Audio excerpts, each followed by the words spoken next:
Hi gang, in this podcast you are going to learn about all the wonderful things that you can do with timber, either from your site or through not purchasing timber that has been grown overseas. So let's have a deep dive into homegrown timber. Come along with me.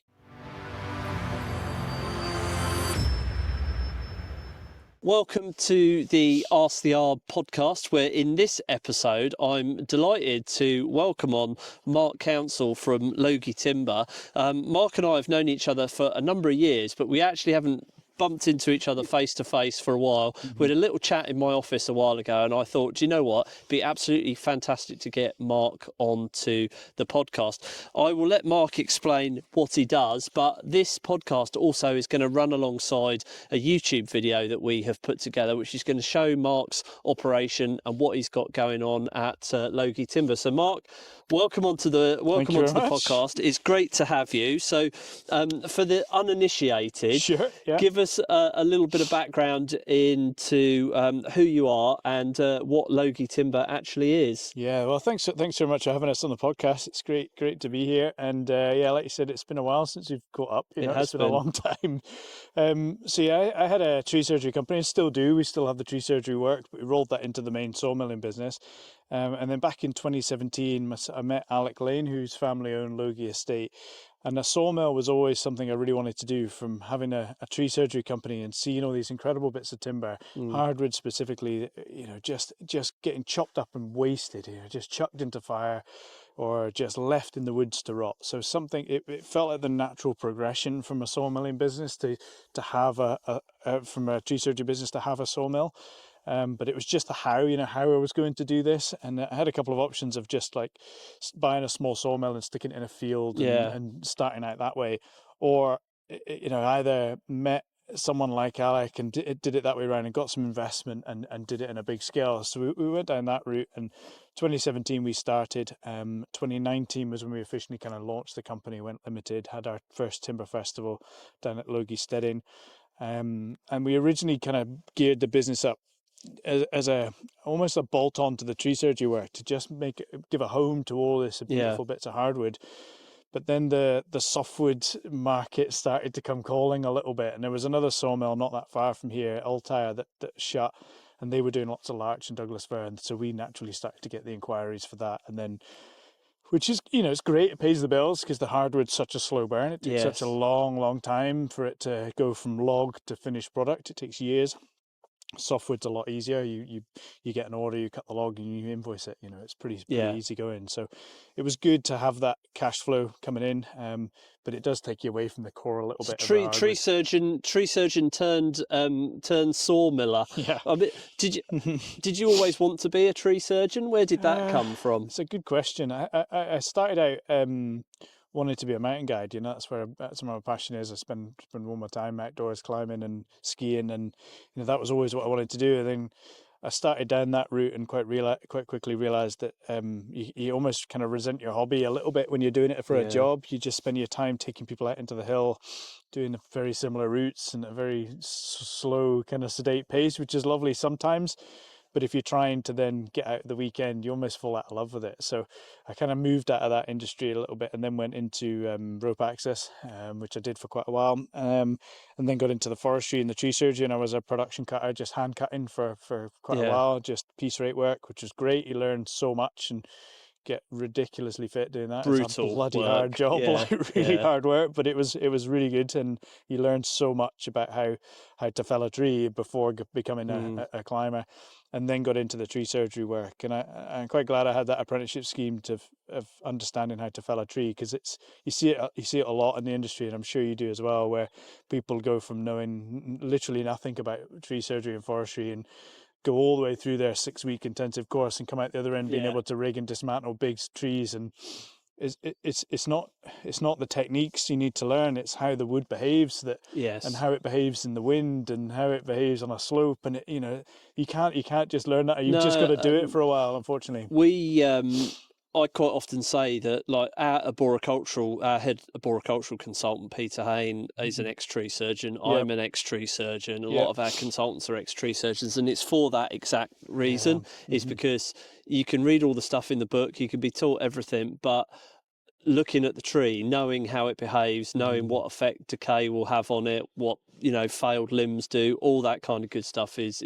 We had quite a funny one recently where we went up in the woods and we did a whole load of YouTube shorts. One of which I was talking about windblown trees and how kids shouldn't play under the root balls of windblown trees. Which all of us in the sector, we'd sort of accept that and know. Yeah. The abuse I got was absolutely unbelievable. Really? But I mean, it's all good engagement, isn't it? Of course. But so I think there's a general lack of understanding from the public around trees and how trees behave and all that sort of stuff. So yeah, tree surgery is an apprenticeship. So 100%. You don't build. We'll put some B-roll in, but you don't build something like this without there being a driver. And having spent the morning with you and had a walk around, the driver is not financial, and it never is when it comes to timber. Nobody does anything with wood. I can guarantee you that. To become a multi-millionaire. No, absolutely.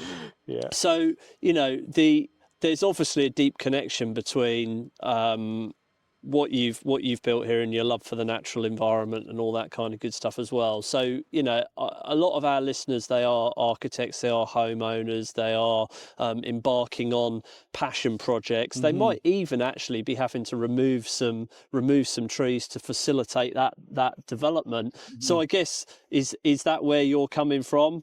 You just don't want to see these trees going to waste. Oh man, 100%. Yeah, I mean, just behind us here on the estate, there used to be a sawmill, and that was only, 80 years, not even, probably 50 years ago that there was a sawmill. And that was so common across Scotland and the wider UK. Most estates or most towns, most villages would have had a small sawmill on it. And you would have known the tree cutters, and the timber would have come out of the local forest, gone to the sawmill and used to build houses or build projects in the local community. And that's absolutely what we're trying to recreate here. There's so much timber that's brought in from abroad. The UK, do you want to? No, right? It's fine. It'll be fine. Yeah. UK. Sorry, just the tractor going past with some spruce. And that is the timber arriving. Yeah, that's spruce for, I don't know where that would have come off. That's come off the estate somewhere, probably some wind blow somewhere, but we don't deal with that. So that would just go for the biomass, I would have thought. But like the UK is the second biggest importer of timber products in the world. We're second to China. That is, like, for a small country, it's embarrassing. I think the last time I looked, it was something like 84% of our softwoods and 96% of hardwoods are imported into the UK. It's just criminal that we're so bad. And the forest cover in the UK is I think it's 19% in Scotland and I think it's about 9 or something. Yeah, it's pretty low now. 13.5, 14% is the average across the UK, whereas the European average is closer to 40. And you think, like, what are we getting so wrong here? And I think it's just our desire for cheaper and quicker. I think, unfortunately, instead of just giving a shit about where it's come from and the impacts that it's having on the jobs and on the community around you. We did a video on this recently, and I can't remember the exact numbers, but it's something like the forestry sector in Scotland alone supports like 80,000 jobs. It's massive. And even just a really small shift in people using homegrown timber would have a gigantic effect. And most of those jobs will be in rural areas. Most of them will be remote places that will otherwise not have a big industry. So even just a small shift in people deciding that they want to support and buy from the forest that we have here would make a massive difference. I think people probably do want to, but they just don't know how to go about it. Exactly. I mean, if you need timber, most people will go to your Jewsons, your B&Q, your local hardware store, whatever, to get their timber. I think a lot of people just don't know that there is an alternative. Or it even exists. And also, I think you're quite unusual what you're doing here. It's not. I'm certainly unusual. It's not the norm. It's definitely not the norm. Yeah. So, I mean, what sort of uses do people put the softwood and the hardwood to? Maybe start with the softwood. Softwood, so all of this will go for larch cladding. This is all larch cladding, and I think the majority of this is either sort of the three bigger customers that we supply larch cladding to is Macker, our house, so Sky Builders, and Ecosystems. They're the sort of three. We've got a range of other companies that buy a lot of this, but they're the three that kind of the majority of our larch cladding goes towards. And larch is an amazingly durable product. It'll last years and years. If it's designed well and put onto the property well, it'll last years and And years. what do you mean by put onto the property well? The way it's fixed to the frame? 100%, yeah. So it needs to have ventilation all the way around the board. It needs to be a certain height off the floor. And if you're going to put it close, if you're putting it vertically, which the majority of this will be, when you cut the boards at the bottom, instead of just cutting them straight, if you put them at a 15-degree angle, you create a little drip point off the front. So as the water hits the board, it runs off and it just drips off the front, instead of that going around the bottom of the board and then the capillary action pulling it back up, sucking it back up and rotting the bottom of the board.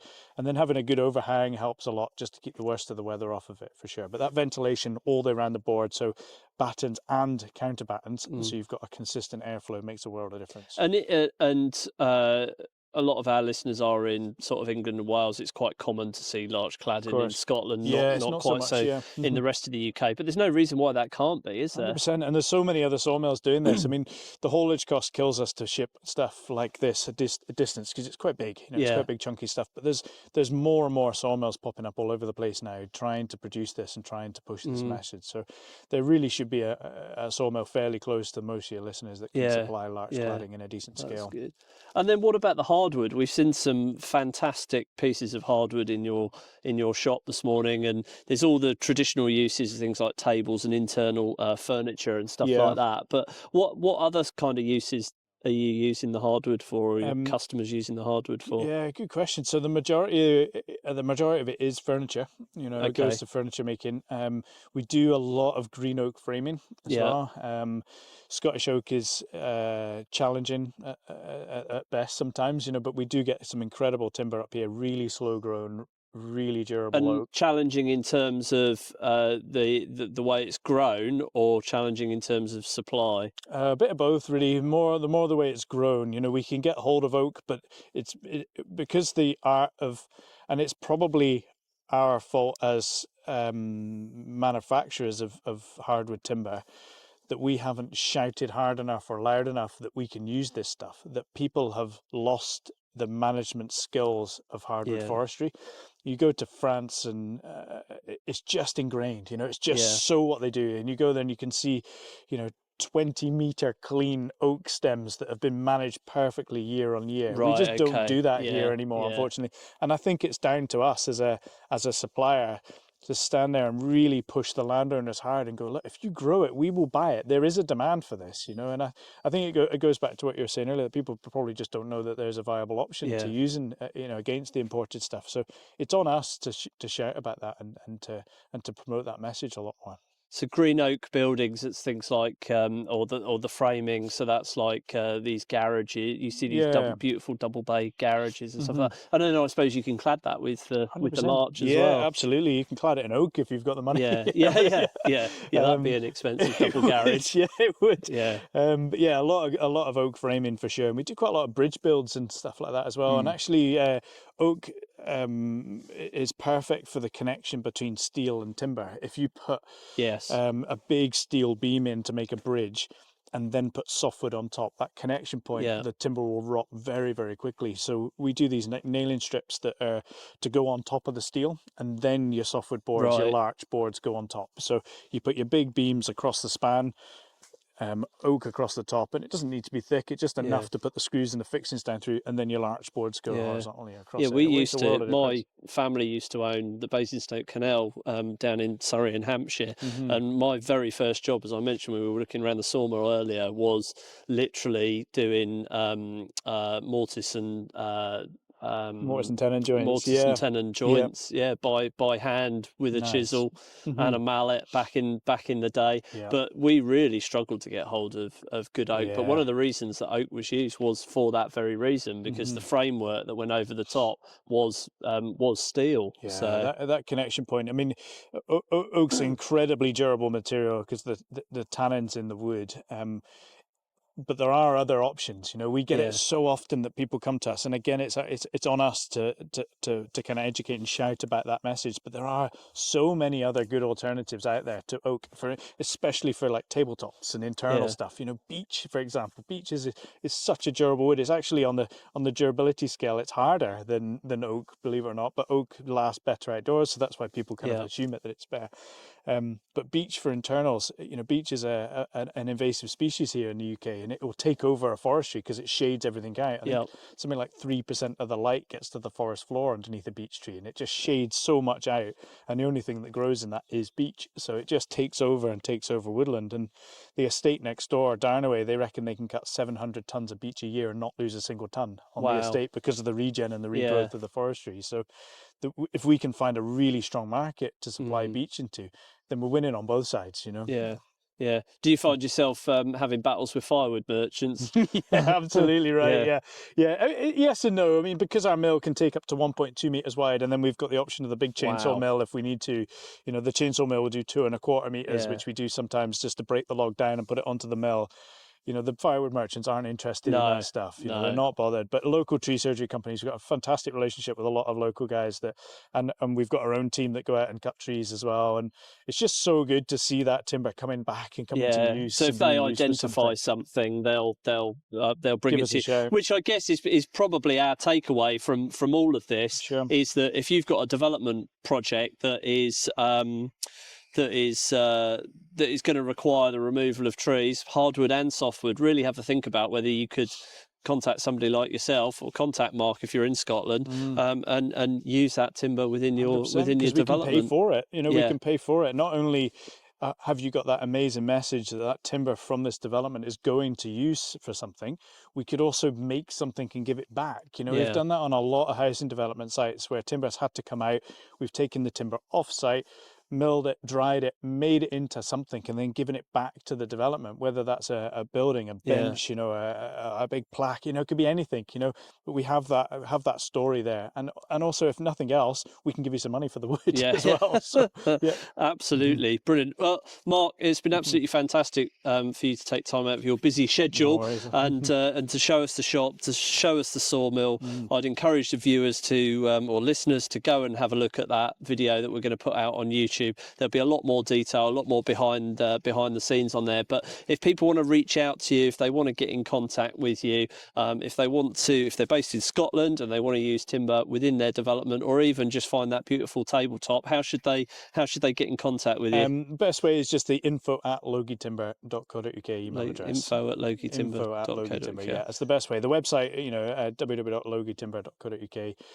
But if you send an email to info, it will get pushed to the right person. Get it to the right person. Brilliant. Thank you very much, Mark. And we'll speak to you soon. Thanks very much.